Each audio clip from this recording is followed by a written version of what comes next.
Assalamualaikum warahmatullahi wabarakatuh. Halo semuanya, perkenalkan nama saya Aprilia Yasvina dengan NIM 1401422053. Tujuan saya membuat video ini adalah untuk memenuhi tugas ulangan akhir semester pendidikan multikultural yang diampu oleh Bapak Dr. Denny Setiawan, SSN, MHum. Dalam video ini saya akan mempresentasikan materi yang telah saya rangkum dari pertemuan 1 sampai pertemuan ke-15. Langsung saja, selamat menonton.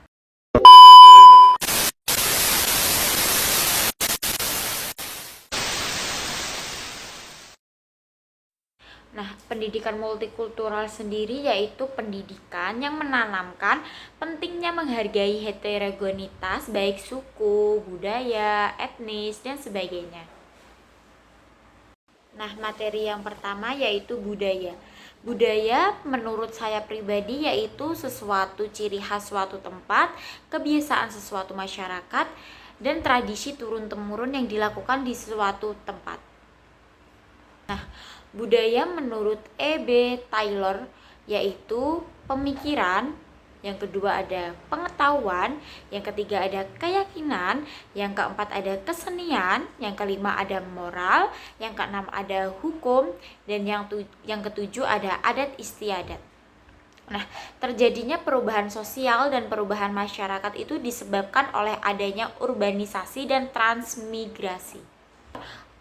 Menurut E.B. Taylor, budaya itu bersifat dinamis, yang dimana dalamnya itu ada perubahan sosial dan perubahan masyarakat. Selanjutnya yaitu budaya menurut Koen Zanningrat, pakar bahasa Belanda dan bahasa Inggris. Yang pertama yaitu kebudayaan bersumber pada ide-ide pemikiran. Yang kedua ada kebudayaan sebagai aktivitas atau kegiatan atau istiadat. Dan yang terakhir ada kebudayaan sebagai artefak mengacu pada wujud benda. Sedangkan budaya menurut Lukon ada budaya sebagai peralatan hidup, yang kedua ada budaya sebagai mata pencarian, di mana mata pencarian yang paling tua di muka bumi ini adalah berburu, bertani atau bercocok tanam, dan berdagang atau barter. Dan yang ketiga ada budaya sebagai sistem kemasyarakatan, dan yang keempat ada budaya sebagai bahasa, yang kelima ada budaya sebagai seni, yang keenam ada budaya sebagai sistem, dan yang terakhir ada budaya sebagai religi. Nah, materi yang kedua yaitu ada hakikat kebudayaan. Nah, pengertian hakikat kebudayaan menurut J.J. Hockman terdapat beberapa jenis, yaitu yang pertama ideas atau ide, yaitu gagasan, pokok pikiran yang mengatur masyarakat dan manusia dalam adat istiadat. Nah, ciri-ciri ide yaitu ada abstrak, yang kedua ada alam pikiran manusia, yang ketiga ada menjadi pedoman nilai, dan yang terakhir ada sulit berubah. Hakikat kebudayaan menurut J.J. Hockman yang kedua adalah aktivitas, yaitu tindakan atau kegiatan yang dapat dilihat, didokumentasikan, dan divideokan. Sifatnya nyata atau konkret. Dan yang ketiga ada artefak, yaitu wujud pemikiran manusia berupa benda dan dapat dilihat, diraba, dan didokumentasikan. Nah, ciri-ciri wujud budaya dalam teknologi ada dua, yaitu bersifat sangat cepat berubah, dan yang kedua ada bersifat konkret. Sosial. Sistem sosial sendiri yaitu sesuatu yang konkret dan bersifat abstrak, perwujudan dari ide-ide tertentu, relatif mudah berubah, dalam artian dapat menyesuaikan kebutuhan masyarakat, dan yang terakhir dapat diobservasi, dapat dianalisis, dan dapat dievaluasi. Nah, sedangkan hakikat kebudayaan menurut Koen Zanningrat yaitu gagasan, yaitu sekumpulan ide, yang kedua ada ideologi, sekumpulan pemikiran, yang ketiga ada tindakan, yaitu budaya tingkah laku, dan yang terakhir ada artefak. Hockman dan Koen Zanningrat hanya berbeda satu pendapat saja, yaitu mengenai ideologis. Nah, isi kebudayaan sendiri menurut Koen Jaraningrat yaitu keyakinan yang diajarkan tidak menyangkut agama saja, yang kedua ada nilai-nilai, yang ketiga ada pandangan hidup, dan yang keempat ada etos yang berkaitan dengan nilai-nilai pandangan hidup yang ada dalam kehidupan sehari-hari.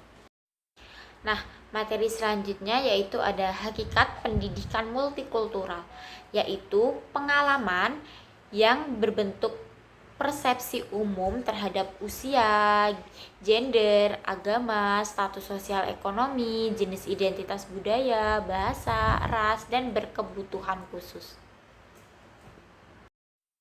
Nah, ketika kita membahas multikultural atau studi budaya lainnya, maka konsep etnik dan emik akan selalu muncul. Etnik dan emik sebenarnya merupakan istilah antropologi yang dikembangkan oleh Pike pada tahun 1967. Nah, istilah ini berasal dari kajian antropologi bahasa yaitu ponemik yang merupakan studi yang mempelajari suara unik pada bahasa tertentu, dan phonetics atau studi yang mempelajari bunyi-bunyian yang ditemukan pada semua bahasa atau universal pada semua budaya. Pike memakai istilah emik dan etnik adalah untuk menjelaskan dua sudut pandang dalam mempelajari multikultural. Nah, pengertian etik sendiri adalah aspek kehidupan yang muncul konsisten pada semua budaya.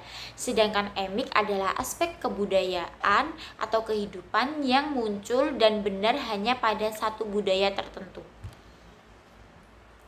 Jadi dapat disimpulkan bahwa etik menjelaskan universalitas suatu konsep kehidupan, sedangkan emik menjelaskan keunikan dari sebuah konsep budaya. Nah, pemahaman kedua konsep ini sangat penting dan menjadi dasar dalam memahami budaya dalam pendidikan multikultural. Sebuah perilaku manusia kita akui kebenarannya sebagai sebuah etnik, maka dapat dikatakan bahwa perilaku manusia tersebut adalah universal. Nah, materi selanjutnya yaitu ada pluralisme dan multikulturalisme. Nah, pluralisme sendiri yaitu pandangan yang menghargai kemajemukan, sedangkan multikulturalisme adalah sebuah relasi pluralitas yang di dalamnya terdapat problem minoritas atau minority group, yang di dalamnya ada perjuangan eksistensial bagi pengakuan, persamaan, kesetaraan, dan keadilan. Nah, perbedaan pluralisme dan multikulturalisme yaitu jika pluralisme itu berkaitan dengan toleransi terhadap perbedaan yang bersifat lebih abstrak seperti ideologi, nilai-nilai, dan keyakinan. Sedangkan multikulturalisme yaitu berkaitan dengan toleransi terhadap perbedaan yang lebih konkret seperti etnik, ras, agama, budaya, dan bahasa. Menurut James A. Blank, pendidikan multikultural yaitu suatu rangkaian kepercayaan, set of belief, penjelasan yang mengakui dan menilai pentingnya keragaman budaya, etnis dalam membentuk gaya hidup, pengalaman sosial, identitas pribadi, kesempatan pendidikan dari individu, kelompok, maupun negara. Jenis pendidikan yang cocok untuk bangsa yang multikultur ini adalah pendidikan multikultural, sebagai mana pendidikan multikultural paling tidak itu menyangkut tiga hal, yaitu ide dan kesadaran akan nilai penting keragaman budaya, yang kedua ada gerakan pembaruan pendidikan, dan yang ketiga ada proses, yang dimana dalam kesadaran nilai penting keragaman budaya perlu peningkatan kesadaran bahwa semua siswa memiliki karakteristik khusus karena usia, agama, gender, kelas sosial, etnis, ras, atau karakteristik budaya tertentu yang melekat pada diri masing-masing. Nah, pendidikan multikultural berkaitan dengan ide bahwa semua siswa tanpa memandang karakteristik budayanya itu seharusnya memiliki kesempatan yang sama untuk belajar di sekolah. Perbedaan yang ada itu merupakan keniscayaan atau kepastian adanya, namun perbedaan itu harus diterima secara wajar dan bukan untuk membedakan. Artinya, perbedaan itu perlu kita terima sebagai suatu bentuk kewajaran dan perlu sikap toleransi agar kita bisa hidup berdampingan secara damai tanpa melihat unsur yang berbeda itu untuk membeda-bedakan. Baik, yang kedua ada gerakan pembaruan pendidikan, di mana dalam gerakan pembaruan pendidikan itu terdapat kesenjangan dalam kesempatan menikmati fasilitas sekolah, ketidakadilan dalam kesempatan sekolah, serta diskriminasi pada kelompok atau golongan tertentu.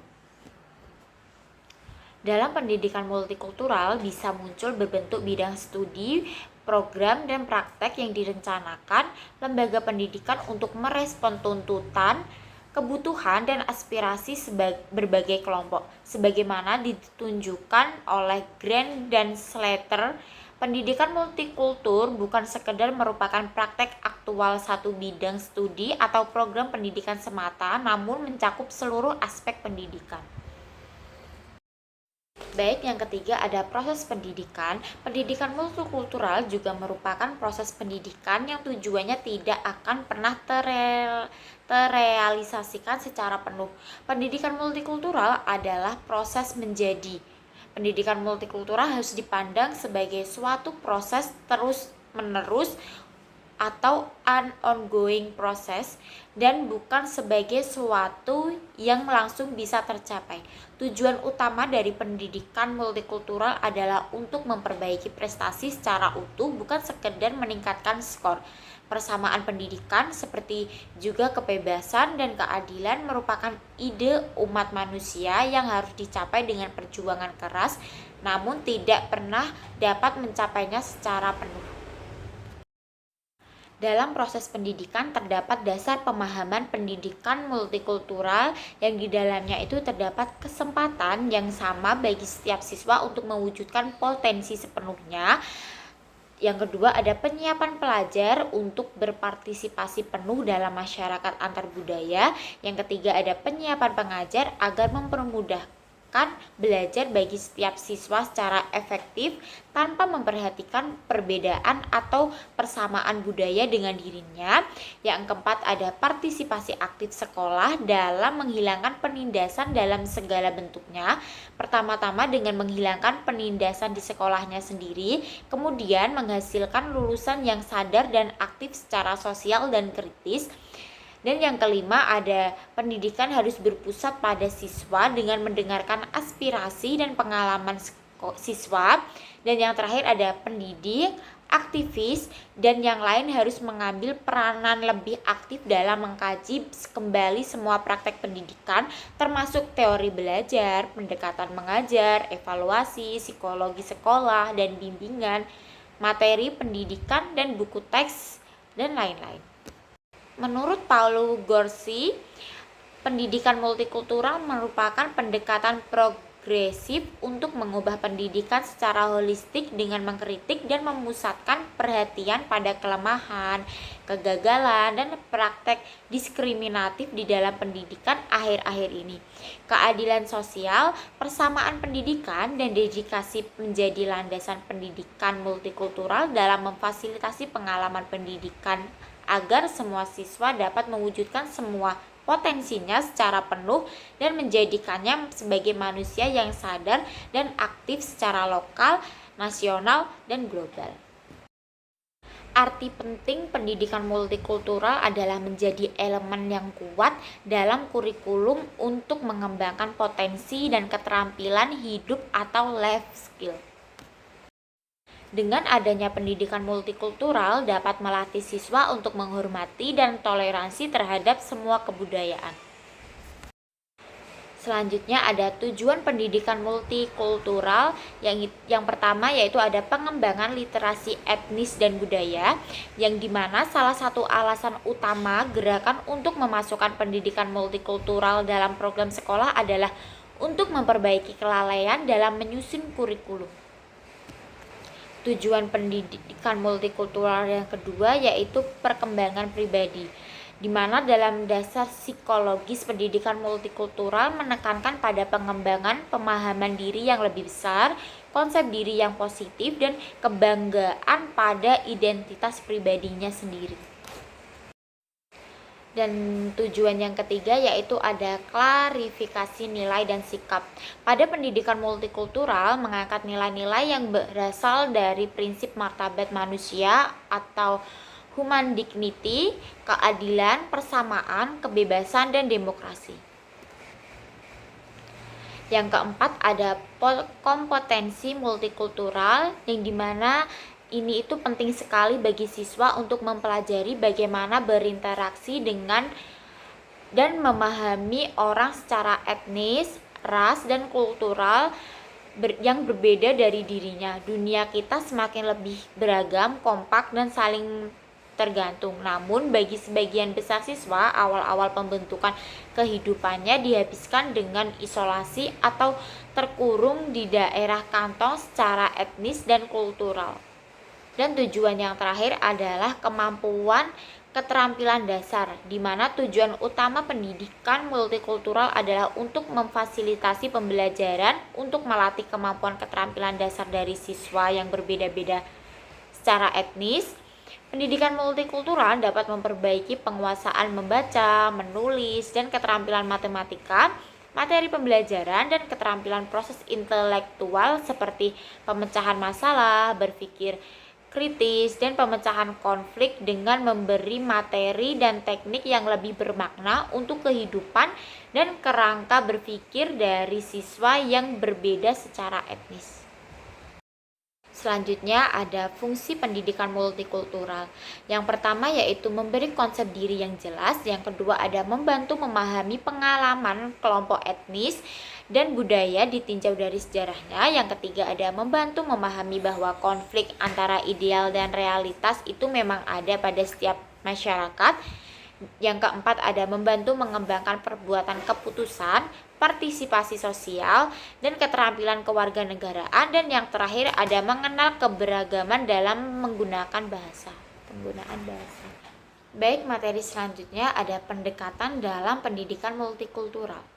Nah, menurut James Bank, pelaksanaan pendidikan multikultural harus dipandang sebagai suatu proses yang berkelanjutan, bukan sebagai sesuatu yang kita lakukan sekarang. Dengan demikian, proses berkelanjutan merupakan pemecahan masalah yang merupakan target dari reformasi pendidikan multikultural. Terdapat 4 pendekatan dalam pendidikan multikultural, yaitu yang pertama ada pendekatan kontribusi, yang kedua ada pendekatan adiktif, yang ketiga ada pendekatan transformasi, dan yang terakhir ada pendekatan aksi sosial.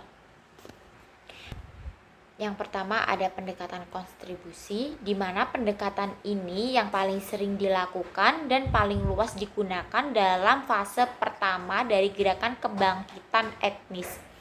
Ciri dari pendekatan ini adalah dengan memasukkan pahlawan-pahlawan dari suku bangsa atau etnik dan benda-benda budaya ke dalam pelajaran yang sesuai.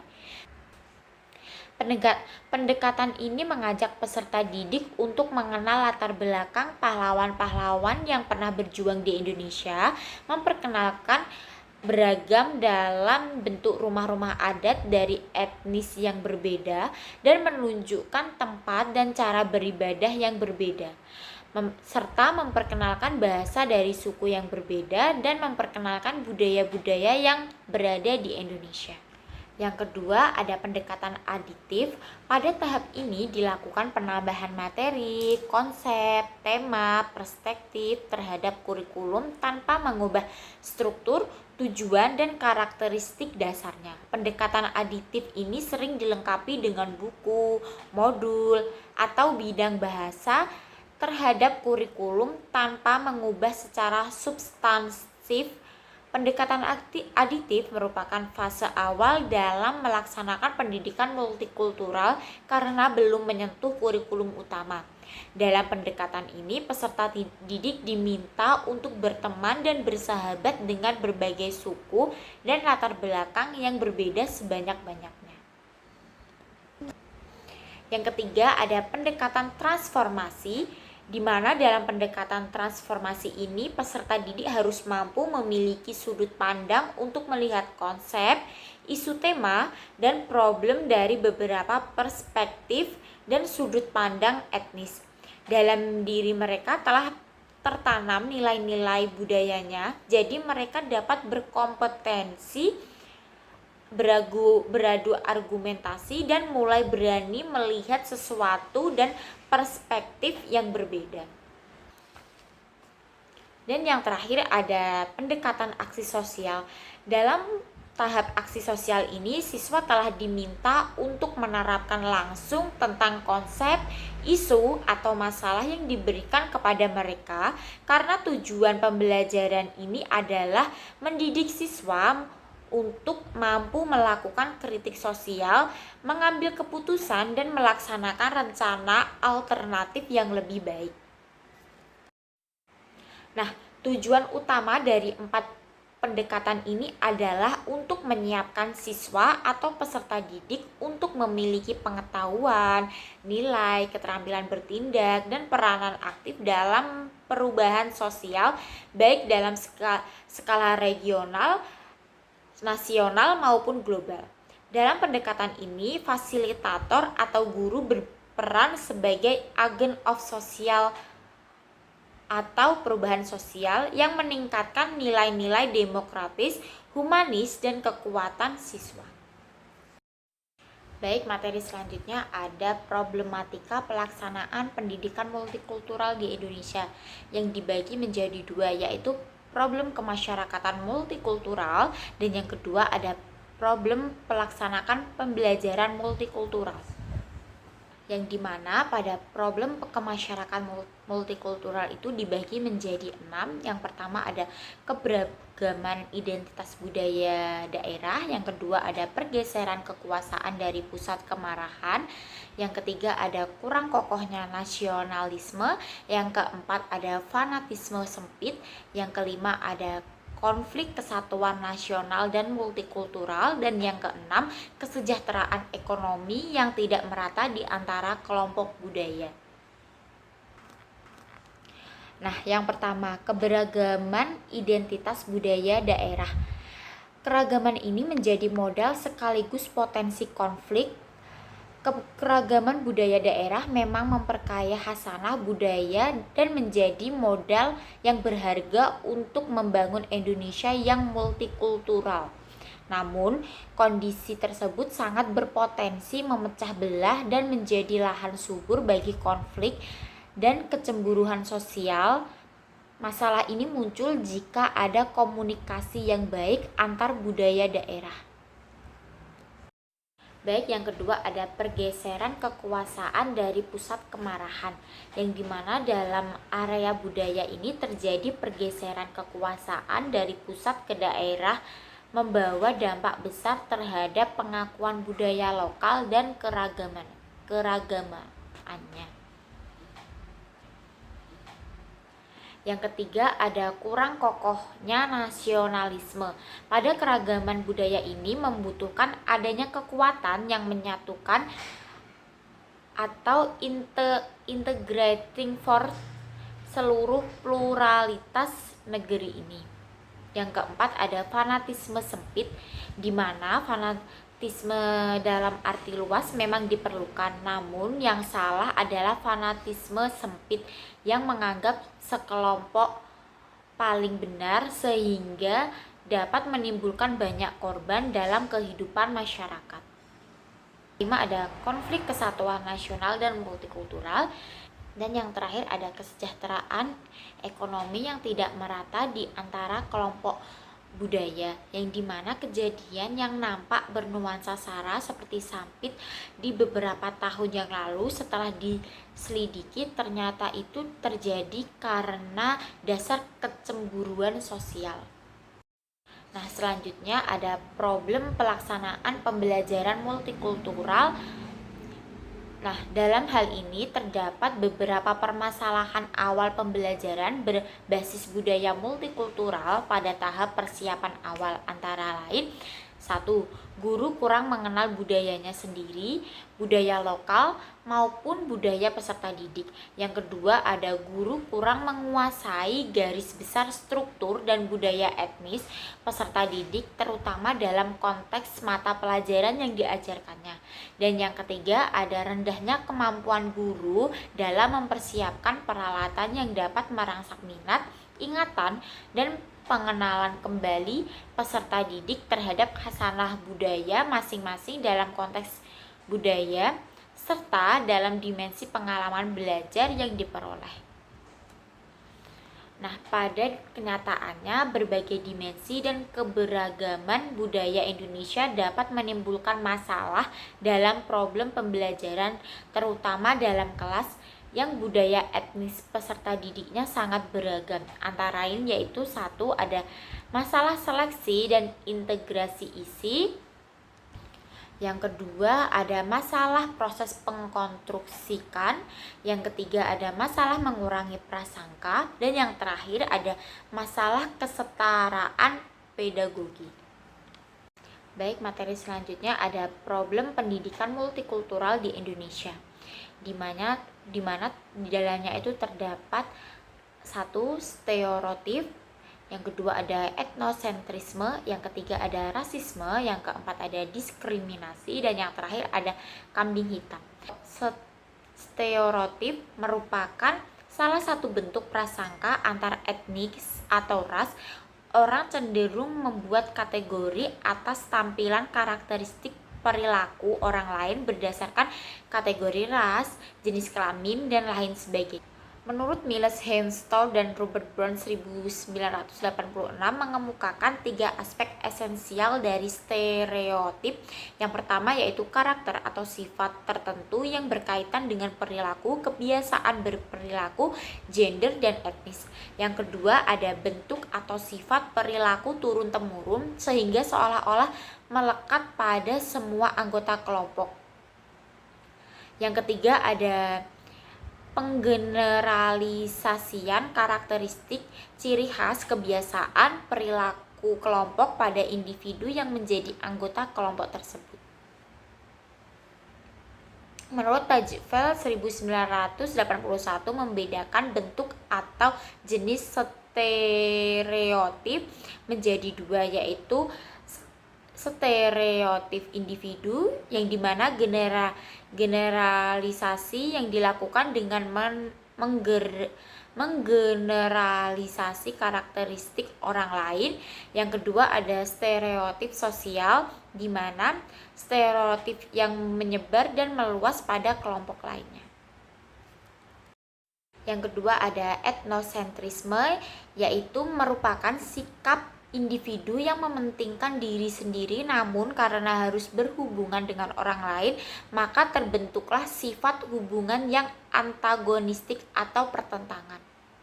Yang ketiga ada rasisme, di mana pada rasisme ini membedakan manusia berdasarkan warna kulit dan bentuk wajah. Yang keempat ada diskriminasi, yaitu tindakan yang membedakan dan kurang bersahabat dari kelompok dominan terhadap subarnisasinya. Dan yang terakhir ada kambing hitam, yaitu teori kambing hitam mengemukakan kalau individu tidak bisa menerima perlakuan tertentu yang tidak adil, maka perlakuan itu dapat ditanggungkan kepada orang lain. Baik, materi yang terakhir yaitu ada pelaksanaan pendidikan multikultural di Indonesia. Nah, pelaksanaan pendidikan multikultural memiliki beberapa prinsip, yaitu sebagai berikut. Yang pertama, ada pendidikan multikultural adalah gerakan politik yang bertujuan menjamin keadilan sosial bagi seluruh warga masyarakat tanpa memandang latar belakang yang ada atau konflik sosial. Yang kedua ada pendidikan multikultural mengandung 2 dimensi, yang dimana pembelajaran kelas dan kelembagaan sekolah, dan antara keduanya tidak bisa dipisahkan, tetapi justru harus ditangani lewat reformasi yang komprehensif. Yang ketiga ada pendidikan multikultural menekankan reformasi. Pendidikan komprehensif dapat dicapai hanya lewat analisis kritis atas sistem dan kekuasaan untuk dilakukan reformasi komprehensif dalam pendidikan. Yang keempat ada berdasarkan analisis kritis ini, maka tujuan pendidikan multikultural adalah menyediakan bagi setiap siswa jaminan memperoleh kesempatan guna mencapai prestasi maksimal sesuai dengan kemampuan yang dimiliki. Dan yang terakhir ada pendidikan multikultural adalah pendidikan yang baik untuk seluruh siswa tanpa memandang latar belakangnya. Nah, dalam pelaksanaan pendidikan multikultural di Indonesia terdapat bangunan paradigma pendidikan multikultural yang dimana terdapat 5 macam. Yang pertama ada kesetaraan pendidikan bagi seluruh warga masyarakat. Yang kedua ada bukan sekedar perubahan kurikulum atau perubahan metode pembelajaran. Yang ketiga ada mentransformasi kesadaran yang memberikan arah kemana transformasi praktek pendidikan harus menuju. Yang keempat ada mempersempit kesenjangan pendidikan salah arah. Dan yang terakhir ada membangun jembatan antara kurikulum dan karakter guru, pedagogi, iklim kelas, dan kultur sekolah guna membangun visi sekolah yang menjunjung kesetaraan. Menurut Bank, pendidikan multikultural dikonsepsikan 5 dimensi, yaitu yang pertama ada integrasi konten, yang kedua ada proses penyusunan pengetahuan, yang ketiga ada mengurangi prasangka, yang keempat ada pedagogi kesetaraan, dan yang kelima ada budaya sekolah dan struktur sekolah yang memberdayakan. Selanjutnya ada bentuk dan model pendidikan multikultural, yaitu yang pertama mengembangkan pemahaman yang mendasar tentang proses menciptakan sistem dan menyediakan pelayanan pendidikan yang setara. Dan yang kedua ada menghubungkan kurikulum guna membangun suatu visi lingkungan yang setara. Pendidikan multikultural memiliki tiga sasaran, yaitu yang pertama ada pengembangan identitas kultural, di mana kompetensi yang dimiliki siswa untuk mengidentifikasi dirinya dengan suatu etnis tertentu. Yang kedua ada hubungan interpersonal, di mana kompetensi untuk melakukan hubungan dengan kelompok etnis lain dengan senantiasa berdasarkan persamaan dan kesetaraan, serta menjauhi sifat prasangka dan stereotip. Dan yang ketiga ada memperdayakan diri sendiri. Dalam hal ini terdapat suatu kemampuan untuk mengembangkan secara terus-menerus apa yang dimiliki berkaitan dengan kehidupan multikulturalnya. Sekian video penjelasan dari saya, kurang lebihnya saya mohon maaf. Wassalamualaikum warahmatullahi wabarakatuh. Sampai jumpa.